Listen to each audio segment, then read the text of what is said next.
Zechariah chapter 2 verses 1 to 13, it says here, "When I looked again, I saw a man with a measuring line in his hand." Ano daw yung nasa kamay ng man? Measuring line in his hands. So tinanong ni Zechariah, "Where are you going?" I asked. He replied, "I am going to measure Jerusalem, to see how wide and how long it is." Verse 3, "Then the angel who was with me went to meet a second angel who was coming toward him." So meron two angels. The other angel said, "Hurry and say to that young man, Jerusalem will someday be so full of people and livestock that there won't be room enough for everyone. Many will live outside the city walls." Yung iba daw, nasa labas na. Verse 5, "Then I myself will be a protective wall of fire around Jerusalem, says the Lord. And I will be the glory inside the city." The Lord says, "Come away, flee from Babylon in the land of the north, for I have scattered you to the four winds. Come away, people of Zion, you who are exiled in Babylon." After a period of glory, the Lord of heaven's armies sent me against the nation who plundered you, for he said, "Anyone who harms you harms my most precious possession. I will raise my fist to crush them, and their own slaves will plunder them. Then you will know that the Lord of heaven's armies has sent me." Verse 10, the Lord says, "Shout and rejoice, O beautiful Jerusalem, for I am coming to live among you. Many nations will join themselves to the Lord on that day, and they too will be my people. I will live among you, and you will know that the Lord of heaven's armies sent me to you." Verse 12, "The land of Judah will be the Lord's special possession in the Holy Land, and he will once again choose Jerusalem to be his own city." And last verse, "Be silent before the Lord, all humanity, for he is spring into action from his holy dwelling." Come on. Who among you here is blessed by the word of God? Sino rito ang blessed by the word of God? Who among you here expectant today? Come on. Who among you here expectant today? Who among you here expecting something from God? Sino rito ang nag-expect from the Lord? If you're expecting something from God, you are in the right place. Amen. Come on. You are in the right place. If you're expecting healing, come on, and blessing from the Lord, you are in the right place. Amen. So this morning, I'll be preaching on a subject, measure what you expect.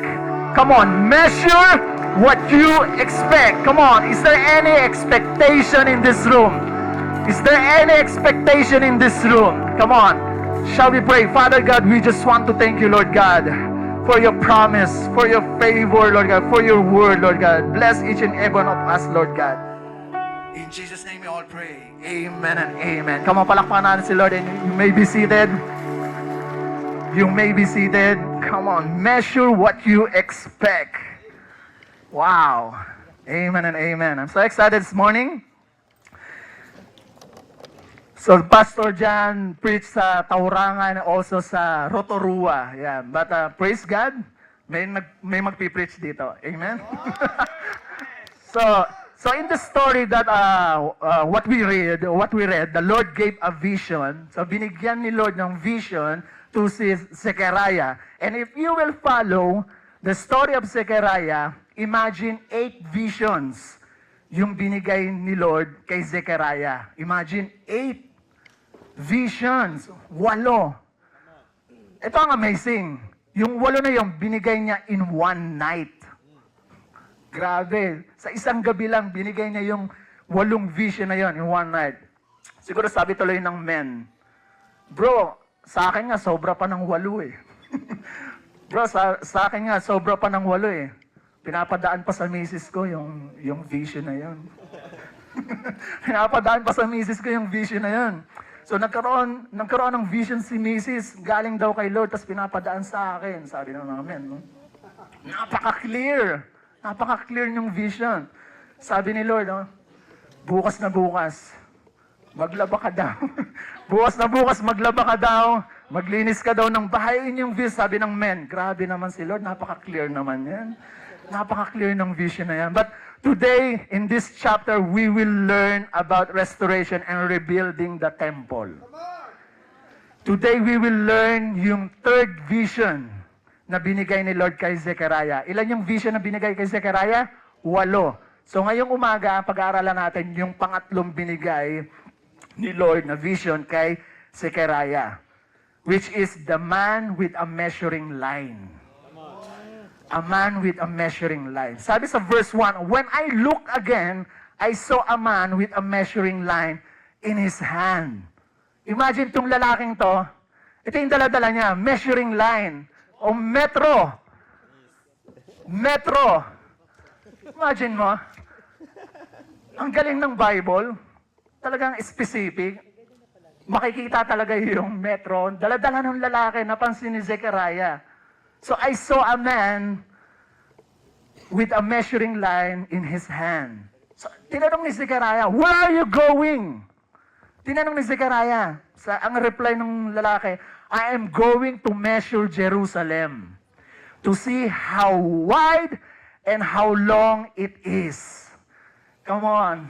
Siguro yung lalaki nagsusukat. Sukatin ko nga itong wall ng Jerusalem. Inutusan siya eh. I believe na inutusan siya. Hindi naman siya pupunta doon para sukatin lang eh. Di ba? Hindi siya pupunta doon para sukatin lang. Nung 2 weeks ago, sino rin excited sa ating e-space? And I know yung iba nakita yung post ko, yung video. Nagsusukat ako ng bintana.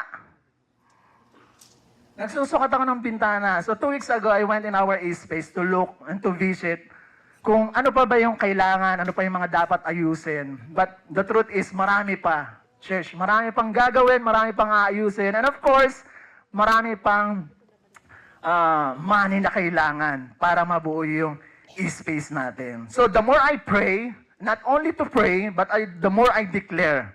I started to declare that this e-space will be filled by new people. Come on. And filled by the presence of God. That God will gonna pour out many blessings and provisions sa ating e-space. Who among you here believe on that? Come on. Come on. Kapag naniniwala kayo, come on. Ibibigay at bibigay ni Lord.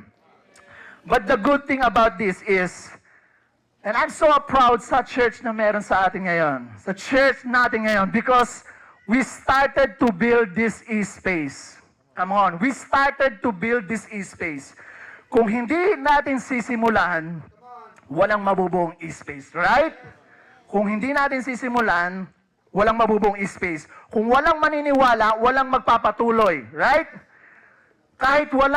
Kung walang magsisimula na maniwala na magkaroon tayo ng e-space, it will not happen. Kahit isa lang, come on church, kahit isa lang ang may maniwala at mag-take ng risk, everything will follow. Everything will follow. Imagine for the past 10 years, hindi pa tayo nagkakaroon ng e-space. But I believe, come on, I believe that this year magkakaroon tayo. And I'm so excited for the next 10 years na gagawin ni Lord sa ating church.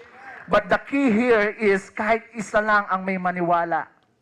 Come on, kahit isa lang may maniwala, magkakaroon tayo ng e-space. And everything will follow.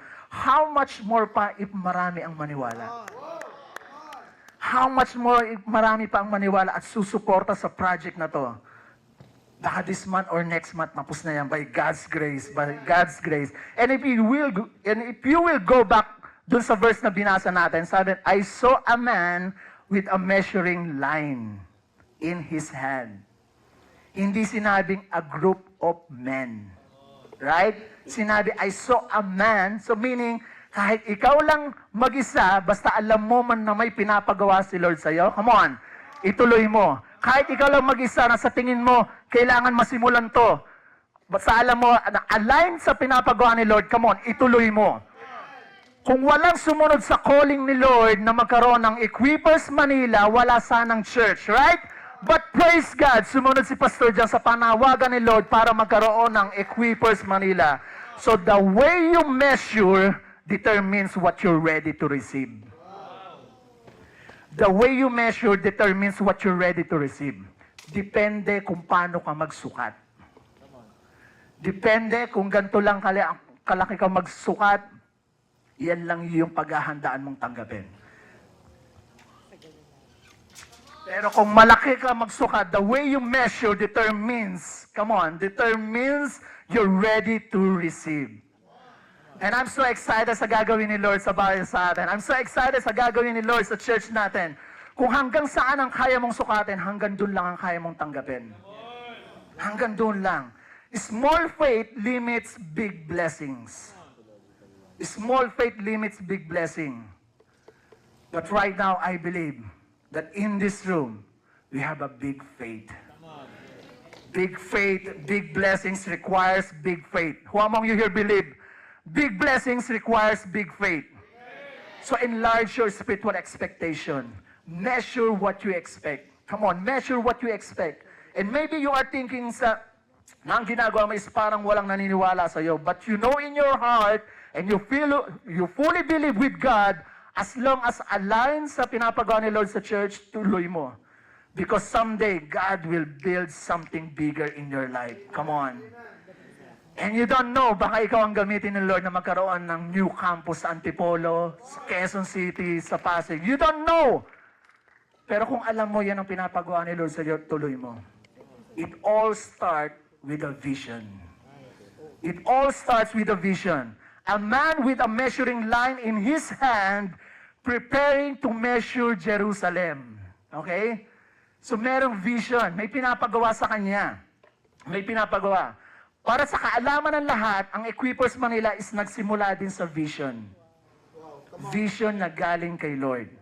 Nagkaroon ng Equippers Church Manila because of God's vision. It all starts with a vision. He did not bring the measurement para gawin lang props. Hindi niya dala-dala yung measurement para gawin lang props. Hindi niya dala-dala ang measurement para magsayang lang ng oras. Dala niya ang measurement because it all starts with a vision. May vision, may pinapagawa sa kanya. Dala niya because he is preparing to measure Jerusalem because someday it will be filled by people. It will be filled by people. Napakalinaw sinabi ng angel. Hey! Bilisan mo, sabihin mo dun sa young man na yun, na yung Jerusalem is pupunuin ni Lord ng tao. To the point na yung iba is nasa labas na ng walls. So it's a picture of God's expectation. God's intention is to fill that place. So here's the key. God doesn't measure what He's not planning to fill.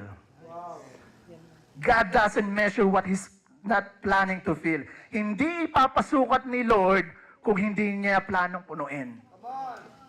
Yes. Hindi ipapasukat ni Lord dun sa lalaking yon kung hindi naman niya planong punuin. Hindi sasabihin ni Lord na magsimula ng Equippers Church Manila kung hindi naman niya pupunuin. Hindi gagawin ni Lord na mag-start ng e-space kung hindi naman niya pupunuin. Come on, hindi sasabihin ni Lord na mag-start sa Pasig kung hindi naman niya pupunuin. Hindi sasabihin ni Lord na mag-start sa Antipolo, sa Quezon City, sa Marikina kung hindi naman pupunuin ni Lord. So it's all start with a vision. Nagsimula sa vision. But listen to this. God is measuring your faith because God wants to fill you with many blessings. God is measuring your obedience because He wants to bless your generations. He is also concerned about your next generation, sa inyong mga anak, sa inyong mga magiging apo.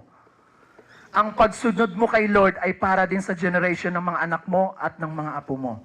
Don't give up if you are experiencing challenges sa pagsuserve. This is all about the next generation of your family.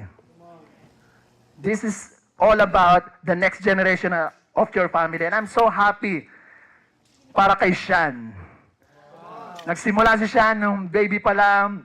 Gusto namin, ang plano namin, ang prayer namin, Lord, na si Sean lumaki na nakikita niya ang community ng church, nakikita niya kung paano mag-serve, but praise God right now, kasama na namin siya, na every Sunday, nagsaserve, sinasama na namin siya. Kaya I'm so happy and I'm so excited sa mga anak ninyo na kahit maliit pa lang, sinasama nyo na sa gawain ng Panginoon Diyos. Kasi lahat ng pagsaserve mo is for the next generation. Lahat ng sacrifices mo, lahat ng time mo, lahat ng prayers mo is for the next generation. Para sa inyong mga anak, para sa inyong magiging apo, for the next generation. Kaya I just want to honor you, I just want to encourage you. Any experiences or challenges sa pagsaserve, come on, tuloy lang. Isipin mo for the next generation. So the question is, what do you expect from God? What do you expect from God? Ano yung inaasahan mo kay God? Ano yung pinaniniwalaan mo na kayang gawin ni Lord? Measure what you expect. Measure what you expect. Everybody say, measure what you expect. Come on, you cannot measure what you do not expect. You cannot measure what you do not expect to happen. Masasayang lang ang oras. But the key is yung expectation mo sa ginagawa mo. Ano ba yung, para saan ba itong ginagawa ko? Yung expectation para sa ginagawa mo. Hindi mo sisimulan ng isang bagay if hindi mo aasahan na mangyari. Hindi mo sisimulan ng e-space if you do not expect to build. Someday mapupuno ng tao yan. Why? Because you expect to build. Sinisimulan natin ang e-space because we are expecting something from God. Pupunuin ni Lord yung place na yan. The man expected something. Doon sa binasa natin, the man expected something, so he measured. So he expects something, kaya niya sinusukat. Kaya niya sinusukat. Dahil he expecting something. Same thing din sa ginagawa niyo sa buhay. Same thing din sa pagsaserve ninyo. Same thing din sa ginagawa natin sa e-space. We are expecting something, kaya sinusukat natin. Kaya sa tao, it's difficult for them to increase their faith because they do not expect something big from God. Kaya hindi nag-i-increase yung faith because we are not expecting big from God. Hindi natin kinikilala si Lord kung gaano kabig si Lord sa buhay natin. Kung gaano kayaman si Lord. Sabi nga, my God shall supply all your needs according to His richness. The God who supplies your needs is a God who never runs out. Yung Diyos na nagpo-provide sa mga pangailangan mo, never yan naubusan. Never yan naubusan. And sometimes, hindi lang needs mo yung sinusupply ng Lord, even yung wants mo. Amazing, di ba? Even yung wants mo. And all these things shall be added unto you. Yung gusto mo para sa anak mo, ibibigay ni Lord. Kung ano yung ikasasaya ng anak mo, ibibigay ni Lord. And all these things shall be added unto you. But the problem is, we always think na pwede na yan. Kung ano yung meron, yan na lang.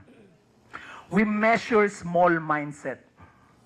We measure lackness rather than overflowing.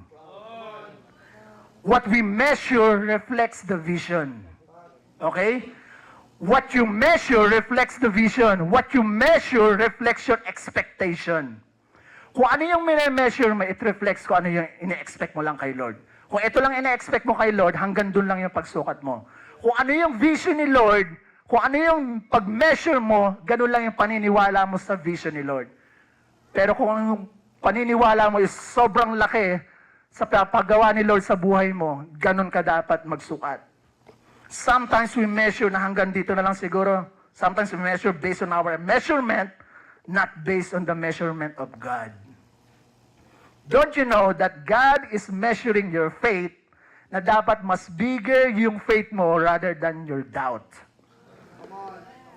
Na dapat mas bigger yung faith mo rather than yung doubt. Minsan kailangan natin i-measure eh. God is measuring your obedience. Dapat mas wider yung pagsaserve mo rather than your setbacks. Dapat mas bigger yung pagsaserve mo rather than your setbacks. Kaya I just want to honor all the leaders and all the teams. Come on, lahat na nagserve every day, every Sunday. Come on. God is measuring your generosity. Come on. God is measuring your generosity. So dapat mas bigger yung giving mo rather than sa mga gusto mong ma-receive kay Lord. It's better to give than to receive. Imagine, ganito kalaki ang gusto mong ma-receive kay Lord. Pero yung measurement ng giving mo is maliit. Right? So God is measuring your generosity. Who among you here believe that this measurement will become useful if it's measuring the right thing? Sino rito ang naniniwala na itong measurement na ito magiging useful pag gagamitin mo sa tama? Right? Hindi mo pwedeng gamitin ito pamukpok sa pako. Diba? Hindi mo pwede yun. Saan yung kalembang? No? Hindi mo pwedeng gamitin ito na pangkat, pangputol ng kahoy. Magiging useful ito if gagamitin mo sa tamang pagsukat. That's why don't measure fear. Don't measure fear. Kung puro takot ang susukatin mo at hindi ka magte-take ng risk, hindi ka susubok ng mga bago sa buhay mo. Why? It's because you measure fear. Ang sinukat mo is yung takot. Don't measure doubt. Come on, church. Kung puro doubt ang susukatin mo, hindi mo paniniwalaan ang kayang gawin ni Lord sa buhay mo. Sa pamilya mo, sa business mo, sa ministry mo. Don't measure the drama in your life. Huwag puro drama. Don't act like a victim. It will not help you to forgive. Hindi ka matutulungan na magpatawad. It will not help you to move forward. Don't measure impossibilities. Come on. Make a room for possibilities in your life. Make a room. Don't measure your problems. Come on. Don't measure your problems. Hindi po pwedeng magsukatan tayo ng mga problema dito. Hindi makakatulong sa atin. Don't measure your problems. It makes you burn out kung puro problema ang sinusukat natin sa buhay. Learn to appreciate. Come on. Learn to appreciate your blessings in life. Learn to appreciate your people in your circle. Come on. Learn to appreciate your e-group leader. Come on. Learn to appreciate yung mga kasamang nag-encourage sa'yo na lagi nandyan para to encourage you. And also this, don't measure any anxiety and depression in your life. So right now, I just want to encourage those who are struggling with depression and anxiety. Come on, don't let this sickness measure you. Huwag mong hayaan na itong sickness na ito is i-measure ka. Na hanggang dito ka na lang. There is no greater measure than what Jesus Christ did on the cross to save you and to save me. Wala nang mas higit pa dun sa measurement na ginawa ng Panginoon Diyos na siya'y namatay dahil gusto niya ipakita sa iyo kung gaano kanya kamahal. But the question is, what are you measuring? Are you measuring this sickness to give you weakness? Na mawawala yung joy or yung value ni Christ? Or are you measuring how the Lord gave His life for you? So what are you measuring? He gave His life because He loves you. Come on, pwede ba natin palakpakan si Lord? He gave His life because He loves you. You are very important to Christ. So here's the thing, starting today, by the power of the name of Jesus Christ and by the authority na binigay ni Lord sa iyo, come on, you renounce it. Come on, you renounce it, you arrest it, you rebuke it. That is starting today, you change the word into positive. You are loved by God, you are important to God, your value is in Christ. Amen? So starting today, change the word into positive. Don't measure things that are not from the Lord. Huwag natin sukatin yung mga bagay na hindi naman galing kay Lord. Why? Because it will not help you to grow. It will not help you to move on. It will not help you to improve. You don't measure what you are not preparing to build. Huwag mong sukatin yung hindi mo naman pala planong i-build. Huwag mong sukatin yung mga bagay na hindi mo naman pala itutuloy. Huwag mo sukatin yung mga bagay na hindi ka pala magpapatuloy. Okay? You don't measure what you are not prepared to build. Meron ba dito gusto mag-build ng problema? Wala, di ba? Wala dito na gusto mag-build ng problema. Who among you here believe that expectation requires preparation? So that's the number one. Preparation. Expectation requires preparation. The level of your preparation reflects the size of your expectation. Okay? Kung ano yung size ng expectation mo, ganun ang preparation mo. Okay? Kung ano yung ina-expect mo, ganun lang yung preparation mo. Kung ganito lang yung expectation mo, liliitan mo lang yung preparation mo. Pero kung alam mo, yung expectation mo is napakalaki, ang gagawin mo is yung preparation mo is iigihan mo talaga. Kung maliit lang ang expectation mo, ganun lang din kaliit ang preparation mo. The level of your expectation reflects the size of the God you serve. Kung maliit lang pagkakilala mo kay Lord, ganun lang din ang preparation mo sa pagsaserve. But if you know that you have a big God, dapat big serve. Amen? Kung alam mo na meron kang big God, dapat big service. If you serve a God who is powerful, who is faithful, and limitless God, then your expectation and preparation should reflect on that. Dapat yung expectation mo, kung kilala mo si Lord na powerful, faithful, and limitless God, dapat yung preparation mo should reflect on that. Our God is not small. He has a big plan for your life. But you have to prepare. But you have to prepare. Our God is generous. But you have to prepare your giving. He is so generous. Hindi niya tayo pinabaya. Imagine ilang years na ang nagdaan simula nung pandemic, but still nandito ka. Nag-overflow pa yung blessing ni Lord sa buhay mo. Yung pag-iingat ni Lord sa buhay mo. So measuring implies planning. Tama, di ba? Pag nag-measure ka, ibig sabihin merong plano. So here's the thing. Sometimes, people don't want preparation. What they want is yung actual. Minsan ang tao, ayaw nila yung preparation. Gusto nila yung dadating sila is actual na, tapos na. The truth is, sa preparation, dun ka mas lalong titibay. Mas lalong masusubukan ang pagsaserve mo. I will never forget yung nag-work ako as a waiter. Pag may mga catering kami, sino dito ang naging waiter? Ayan, come on, palakpakan natin.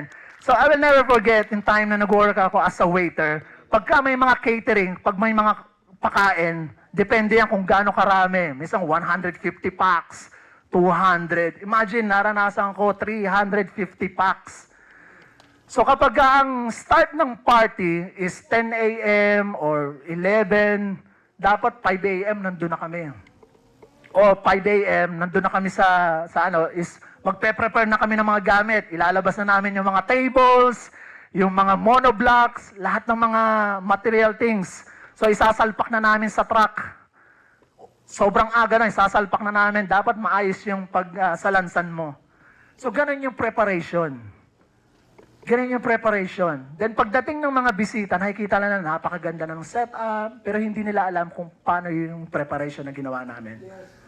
But same thing din sa buhay natin. Minsan ayaw natin yung preparation, gusto natin yung actual na lang. Pero I hope and pray, and I just want to encourage you, dun sa preparation na yun, dun tayo mas lalong titibay. Dun tayo mas lalong magtitiwala sa ating Panginoon. Kapag may measuring, dapat may plano. Paano ako mag-grow sa faith ko? Paano ako mag-grow sa journey ko with Christ? Dapat pinagpapanuhan natin ang pag-grow mo not only on Sunday. Come on, attend ka ng e-groups. Come on, attend ka ng hub gathering. Mag-undergo ka ng discipleship. So dapat merong preparation. You are measuring your growth. You are measuring your faith. You are measuring your obedience to God. Dapat merong measuring. Hindi lang pagpaplano, kundi paghahanda.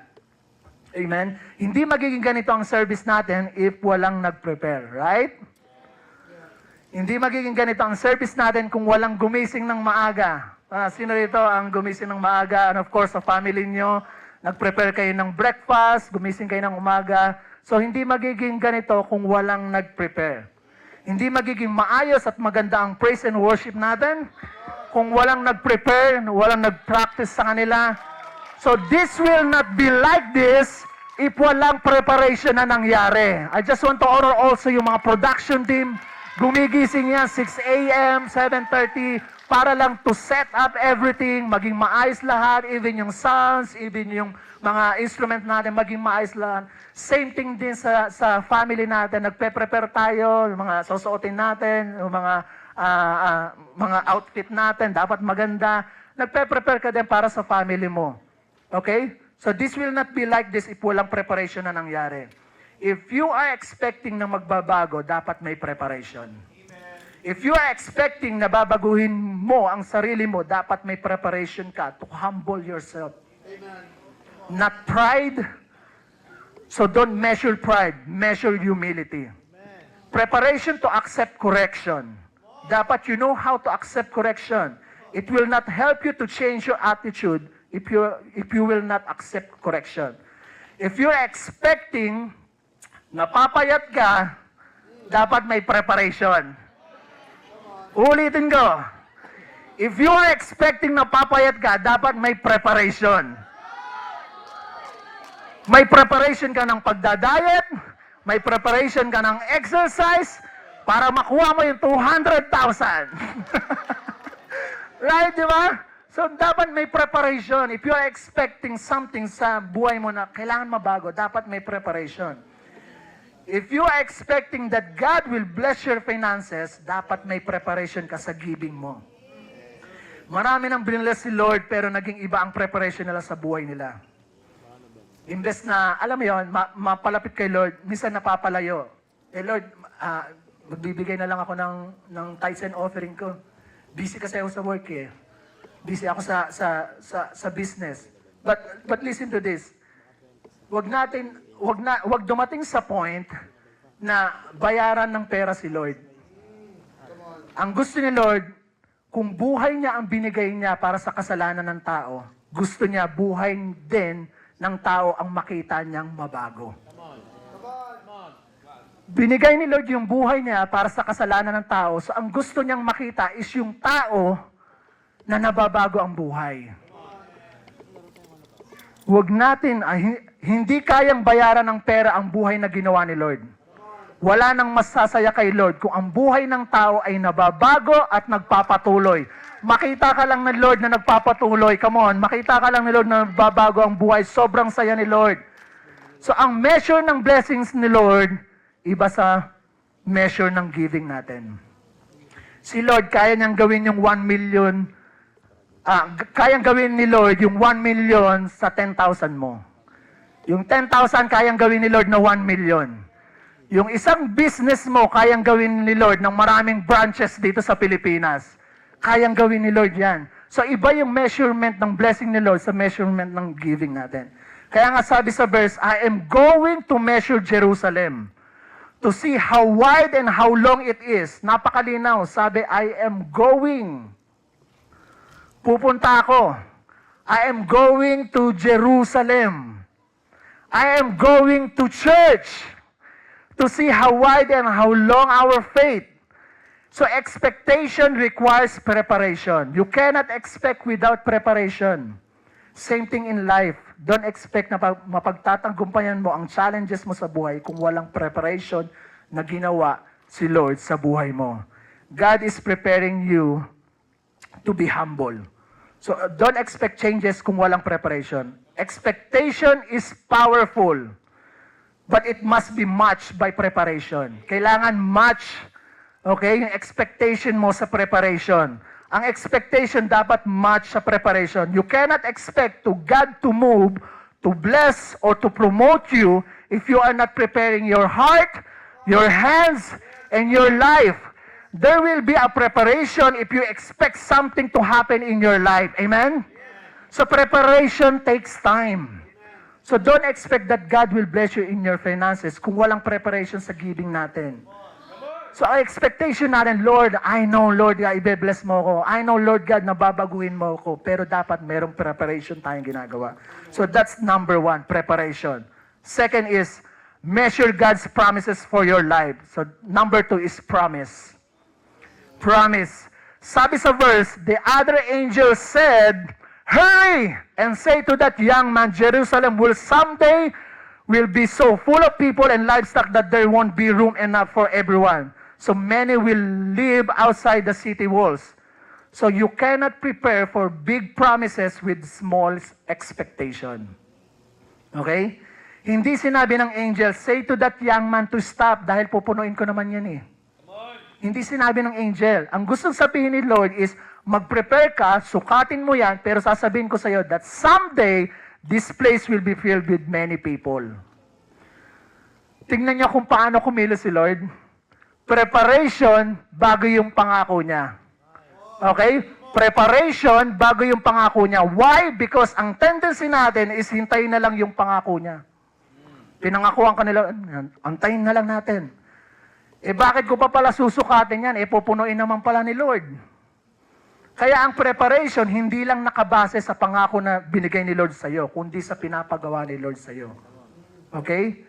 Preparation is not only based on the promise of God, but also on what the Lord is asking you to do. Ang basihan ng preparation mo is sa pinapagawa ni Lord, at hindi lang sa pinangako niya sa iyo. So where are you going? I'm going to measure Jerusalem to see how wide and long it is. See? Nasimulan sa pagsunod.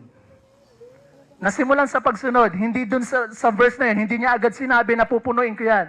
Sinimulan agad sa una, sa pagsunod. Where are you going? I'm going to measure Jerusalem. I'm going to measure Equippers Manila. Come on, somebody. Titingnan ko at susukatin ko kung puno na ba ang Equippers Manila. Come on, puno na ba ang Equippers Manila? Come on, magbubukas si Lord ng new campus sa Antipolo.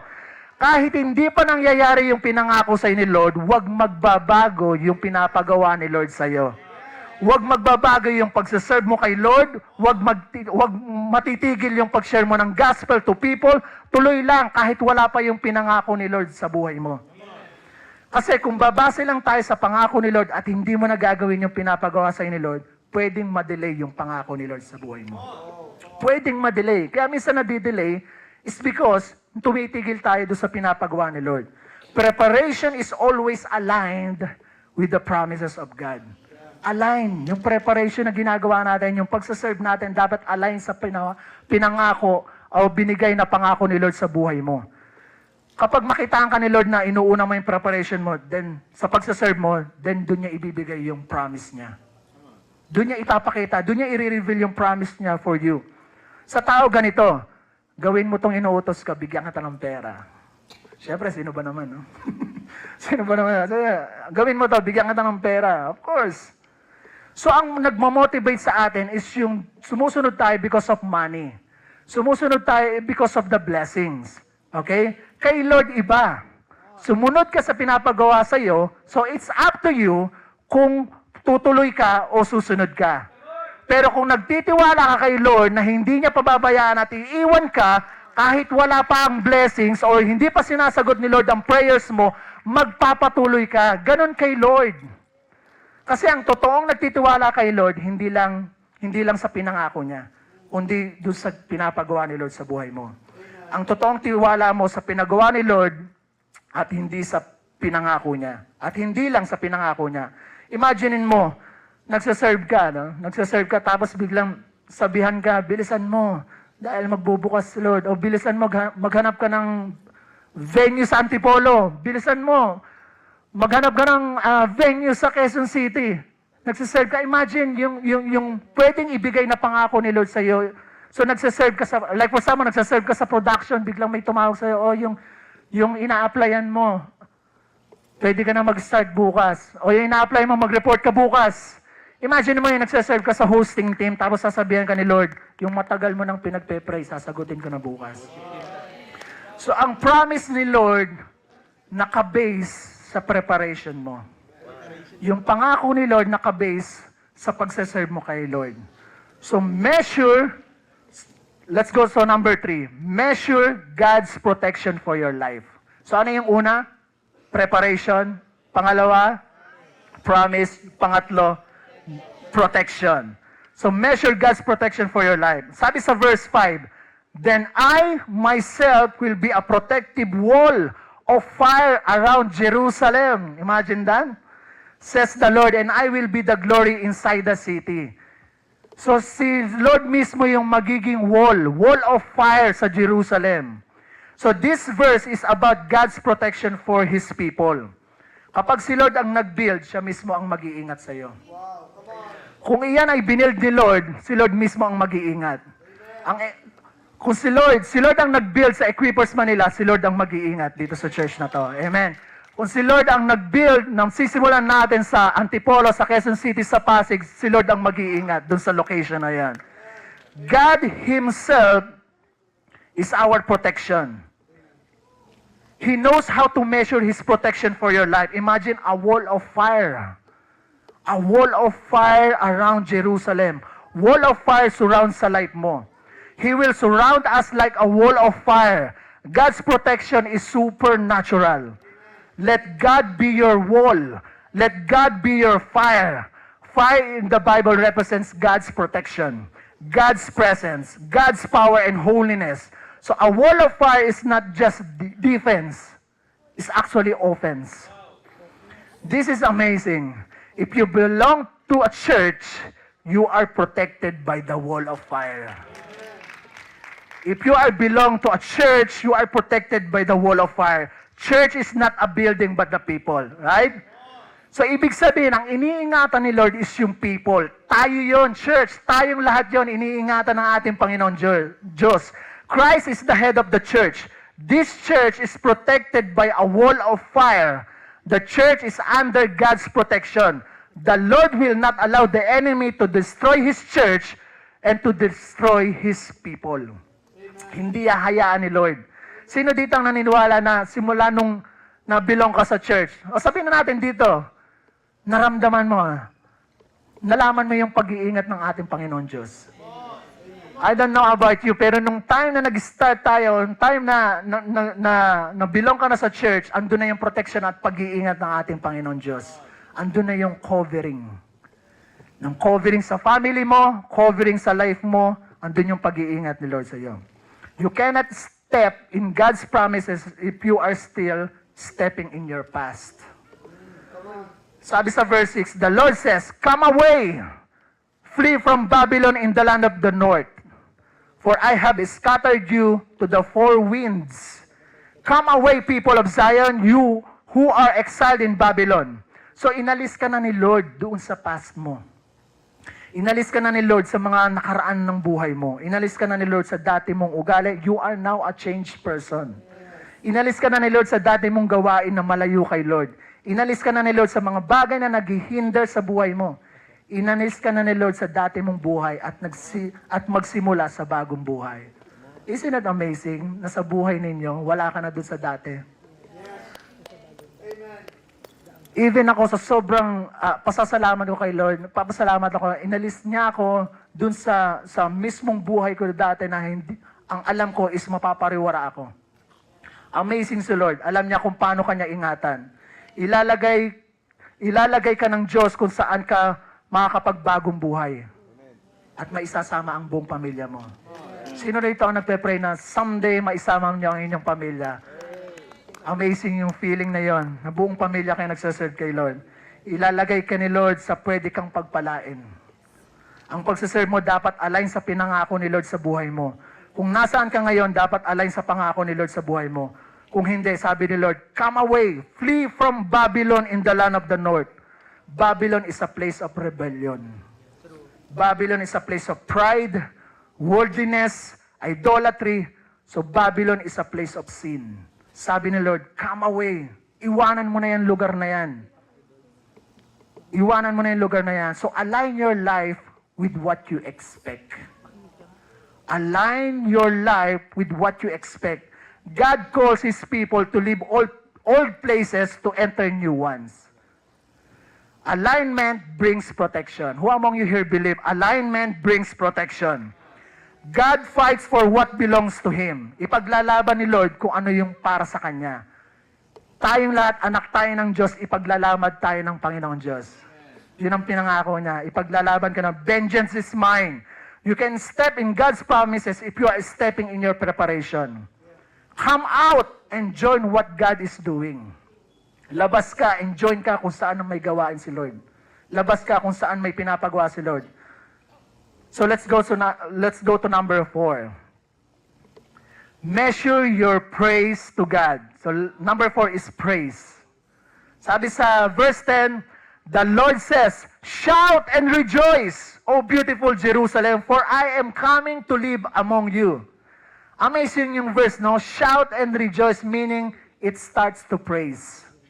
Nagsisimula sa praise. When you begin to praise, you are inviting the presence of God. Sino rito ang naniniwala na when you start to praise, you are inviting the presence of God?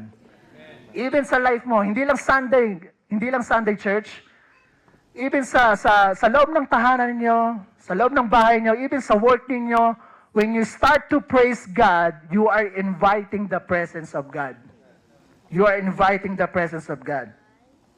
When you begin to pray sincerely, whether in song, word, or prayer, you are building a spiritual atmosphere where God promises to meet you. Yun ang gusto ni Lord.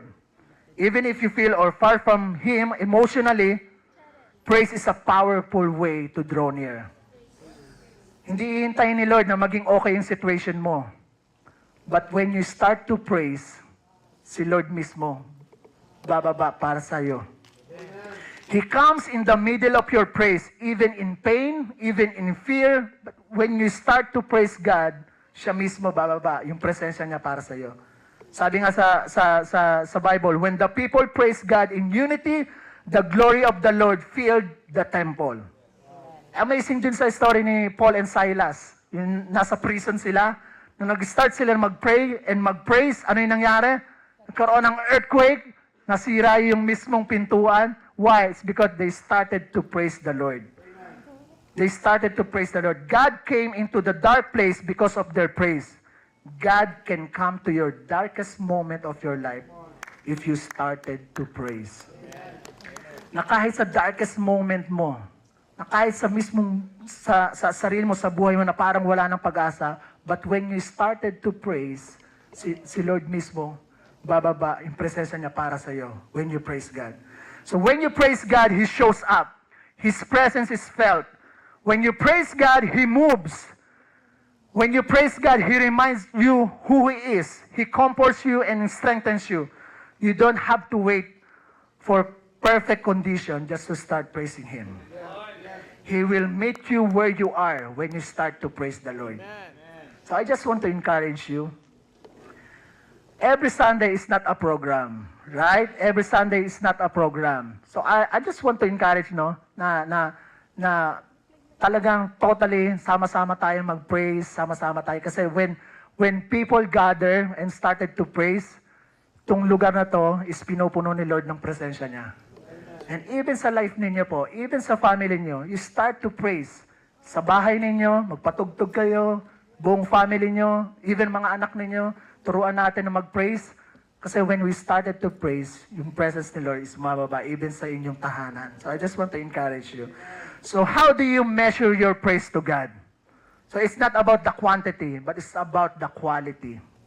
It's not about how loud you praise, how long you praise, or how many songs you sing. It's about the quality and consistency and heart of posture. It's about quality.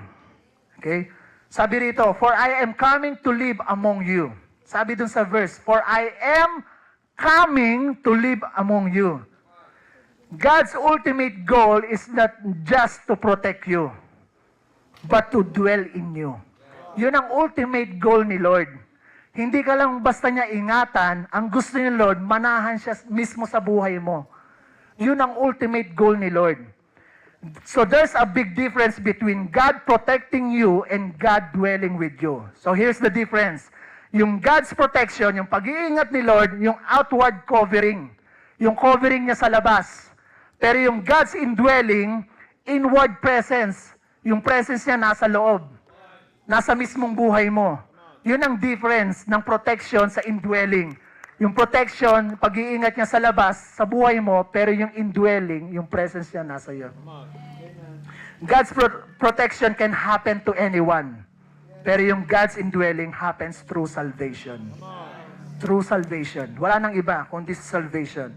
So God protecting you is like having a shelter in a storm. God dwelling in you is like the builder of shelter living inside you. Yung God's protection is like tulad ng isang bahay nasa gitna ng storm. Pero yung God's indwelling is yung mismong gumagawa ng bahay is nasa loob mo. Nasa mismong buhay mo. Protection keeps you, but dwelling changes you. So the question is, do I praise God only when things are good? Do I still praise Him in trials or in pain? So we start to praise even though our space is not yet totally done. Come on, nagpe-praise na tayo kahit hindi pa tapos yung space natin.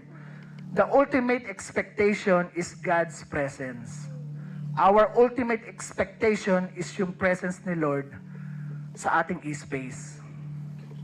Measure your prayers to God. That's the last. Number 5. Measure your prayers to God. Number 5 is prayer. Sabi sa verse 13, be silent before the Lord, all humanity, for He is spring into action from His holy dwelling. So expectation in prayer means you are praying as if God hears and will answer. How many of us here are praying but not expecting? We ask God to move, but deep inside, we're not really measuring our lives for what we're praying for. It's not demanding. Actually, it's believing. Many pray, but few expect. Marami ang nagpe-pray, pero iilan na lang yung nag-expect. But I want to encourage you, once you pray, come on, you expect something big from God. When you pray, you expect something powerful from God in your life. So measure what you expect. Measure what you pray, not just pray, but prepare. Not just pray, but prepare. Prayer is not about performance, it's about preparation. So habang nagpe-pray ka, nagpe-prepare ka na. Pinaprepare mo na ng heart mo, pinaprepare mo na yung buhay mo, and that's it. God is prepared something for you. You cannot measure big things if you are not praying. Prayer without expectation is just talking. Nag-pray ka because you expect something to happen through your prayers. Measuring your prayers before miracles. Okay? Measuring your prayers before miracles. If you are expecting miracles, come on. You prepare to pray. You prepare to pray. Sabi, be silent before the Lord. Hindi ibig sabihin ni Lord na manahimik ka. No, hindi ka mag-pray. Meaning, instead you fight back, you pray. Hayaan mo si Lord ang mag-fight back. Proven na sa amin ni Dang itong promise ni Lord. Many times in our lives, instead we fight back sa gustong gawin ng enemy, sometimes people don't understand you. What you gonna do is to pray. Kailangan mo lang gawin is to pray. Ang ginagawa namin is the more we pray, the more we measure our prayers rather than thinking about how to fight back. Instead, nag-iisip kami kung paano kami babawi sa ginagawa ng kalaban, but instead, nagpe-pray kami. Ang measure namin ng prayer is hindi lang pa-horizontal. Ang measure ng prayer namin is vertical, going up to God. Ang prayer namin, laging una kay God. Dapat simulan mo ang prayers mo pa-vertical, then horizontal will follow. Why? Because pag sinimulan mo ng horizontal, sometimes it based in your emotion. Pag nag-pray ka ng pa-horizontal, sometimes it based na sa galit mo. But you started to pray pa-vertical kay Lord, ikaw yung binabago ni Lord. It humbles you. So listen to this. This is very important. Ang prayers mo laging simula pa-vertical. Why? Because the Lord will give you wisdom to make the right decision. The Lord will give you a sound mind. The Lord will give you humility and not pride. The Lord will give you love and not hate. The Lord will give you forgiveness and not bitterness. Kaya ang prayers natin, sometimes we measure based on our emotions. So measure your prayers going up. It will help you to change your life and your perspective. Magbabago ang buhay mo kapag ang prayers mo going up, not just only horizontal. So as I end, in this story, sa vision kay Zechariah ni Lord, is a man measuring line. So ang alam lang nitong lalaki is magsusukat siya ng walls. Ang alam niya eh, siya, yun ang inutos sa kanya eh. Magsusukat. And of course, alam niya siguro mag-aayos ng walls. Wala nang iba, right? Wala nang iba. And during that time, in the Old Testament, they knew that there was someone who could come. Na alam nila mayroong parating. A Messiah. Messiah. Pero iba sa pagkakaalam nila. Ang alam nila is a man. Pero hindi nila alam na carpenter pala. Manggagaling na as a carpenter. So there is no prophecy na carpenter in a poor family manggagaling yung Messiah. Amazing in this story. Listen to this. Amazing yung darating na Messiah, which is si Jesus. Pero dito sa story ng message natin is yung young man. Alam niya na magsusukat siya ng walls, and after that is sinabi sa kanya ng angels. Ito yung plano, pupunuin ni Lord yan, yung Jerusalem na yan, pupunuin niya ng maraming tao. Pero kay Jesus, alam niya na may kailangan mamatay para sa kasalanan ng tao. And amazing, kasi alam niya na yon ang mangyayari sa kanya. Imagine, nasa langit ka, pero alam mo sa mind mo, na bababa ka, may kailangan magbayad ng kasalanan ng tao, at yun ang gagawin mo. Imagine, alam mo, mamamatay lang pala ako. So, ang measurement ng pag-ibig ng Diyos is iba sa measurement ng kasalanan ng tao. Walang sino man ang may kakayanan na bayaran ng kasalanan ng tao. Tanging walang kasalanan ang dapat magbayad nito. Meaning perfect, walang sin, walang kasalanan. Walang sino man ang may kayang sukatin ng pag-ibig ng Diyos. 2,000 years ago, He died on the cross to measure how God loves you. Ganon ang pagsukat ni Lord, yung pagmamahal niya sa bawat isa sa atin. He measured His love for you through the cross. God gave a vision of the man with a measuring line. Why? Because He was preparing to rebuild and restore what was broken. And I believe na until now, yun pa rin ang ginagawa ni Lord sa araw na to. Merong pangako ang Diyos to restore kung ano nasira sa tao, nasira dahil sa kasalanan, nasira ang original plan and promise ng Diyos sa tao. So here comes the preparation. Here comes the preparation. Preparation is always aligned with the promises of God. The original plan of God is created man in His own image to walk with Him. Yun ang original plan ni Lord. To have fellowship with God. Pero ang nangyari is nasira dahil sa kasalanan ng tao. Nasira yung original plan na yon dahil sa kasalanan ng tao. So here comes the preparation. Kailangan may mag-ayos to restore what was broken. Kailangan may mag-prepare para ayusin ang lahat. Here comes Jesus. Come on, here comes Jesus to prepare, to protect, and save people. Hindi kaya ng tao ang measure ng kabayaran ng kasalanan. Kaya si Jesus ang nag-ayos at mag-aayos ng lahat. Jesus, where are you going? I'm going to measure the sins of the earth. I'm going to die on the cross for the penalty of sins. Wala nang ibang mag-aayos nito kundi ako lang. Jesus, where are you going? I'm going to measure the sins of earth. I'm going to die on the cross for the penalty of sins. So right now, are you expecting God to move in your life? Come on, who among you here, you're expecting God to move in your life? Then measure your obedience. Stretch your faith and prepare your heart right now. Stop thinking small, living small and praying small, because God is building bigger than you imagine.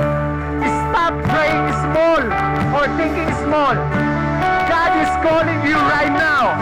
He said, come away, flee from Babylon in the land of the north. Come out of the places of bondage. Come here to the place of freedom. Come on, come out to the place of depression. Come here to the place of hope. So right now, Jesus, God is inviting you right now.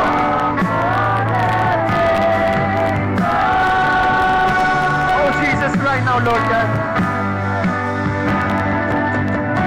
You are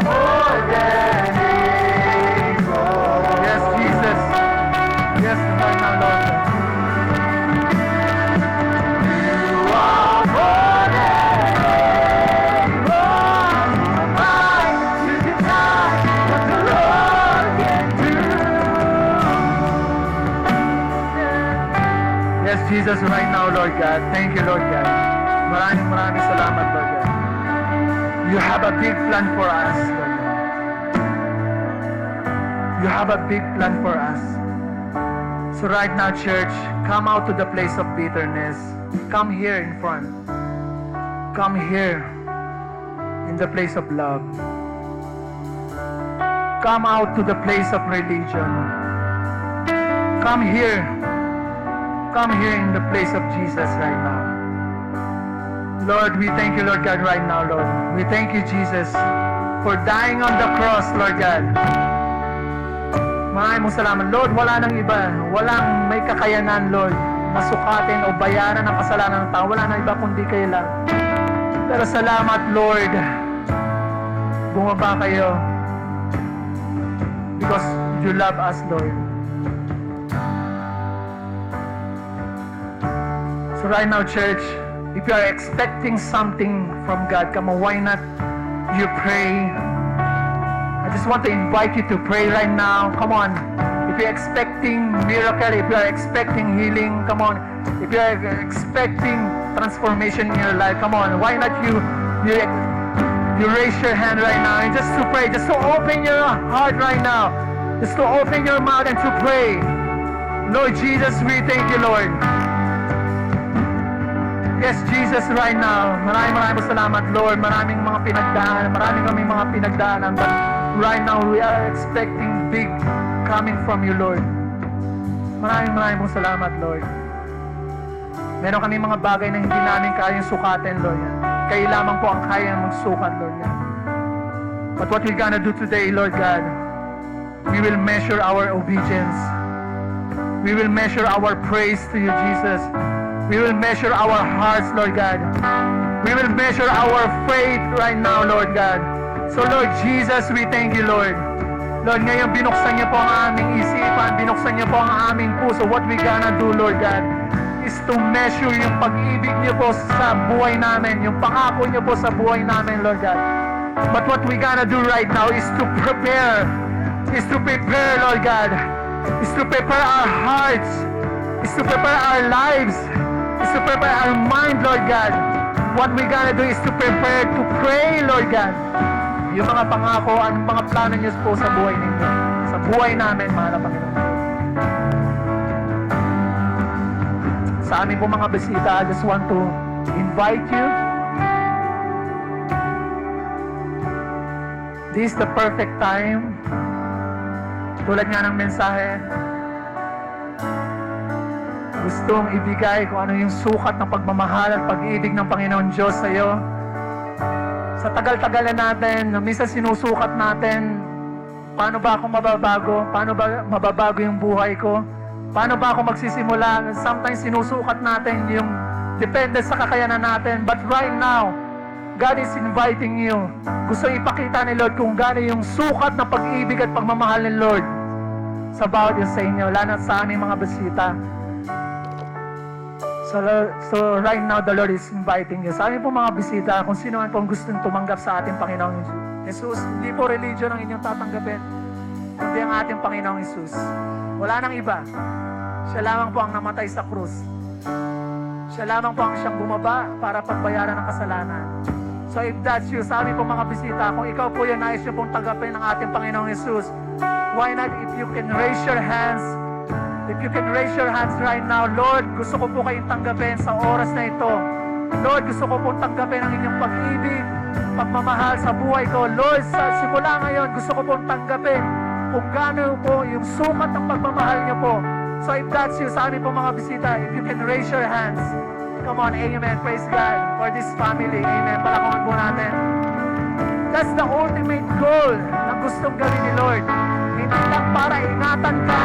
Ang gusto ni Lord is yung mamuhay siya sa inyong puso, mamuhay siya sa inyong buhay, mamuhay siya sa inyong pamilya. So right now, I just want to invite yung mga gusto tumanggap sa ating Panginoon Jesus. And while we are singing, while we are worshiping, come on, can we invite those people na gusto tumanggap sa ating Panginoon Jesus? Here we go!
Yes, Jesus, we thank you, Lord God, right now, Lord. Maraming po salamat, Panginoong Jesus, sa pag-ibig niyo, sa pagmamahal niyo, Lord. Salamat for dying on the cross for all our sins. Maraming salamat. So right now, sa aming pong mga bisita, I just want to request sa mga leaders, we will guide yung ating mga bisita for the prayer of salvation. So if this is your first time, if you want to accept Jesus Christ as your Lord and personal Savior, so here's the prayer. Ito po yung prayer. Ito po yung ultimate goal na gustong gawin ni Lord, not just to protect you, but also mamuhay si Lord, ang Panginoong Yesus sa inyong puso, sa inyong buhay. So here's the prayer po. Ito po yung prayer. Sundan niyo po itong prayer na to. Ito yung pinaka-importante sa lahat ng prayer na to. So here's the prayer. Panginoong Yesus, salamat po na kayo namatay sa krus bilang kabayaran sa aking mga kasalanan. At salamat po sa inyong pagmamahal at pagpapatawad sa aking mga kasalanan. Kaya sa oras na ito, tinatanggap ko po ang inyong regalo na buhay na walang hanggan sa langit. Tinatanggap ko po kayo, Panginoong Yesus, bilang Diyos at sarili kong tagapagligtas sa aking puso, sa aking buhay. Kayo na po ang siyang maghari at gumabay sa aking buhay. Ito po'y aking dalangin sa pangalan ninyo at sa pangalan ng Panginoong Yesus. Amen and amen. Kapapalakpakan natin ang ating Panginoon Diyos.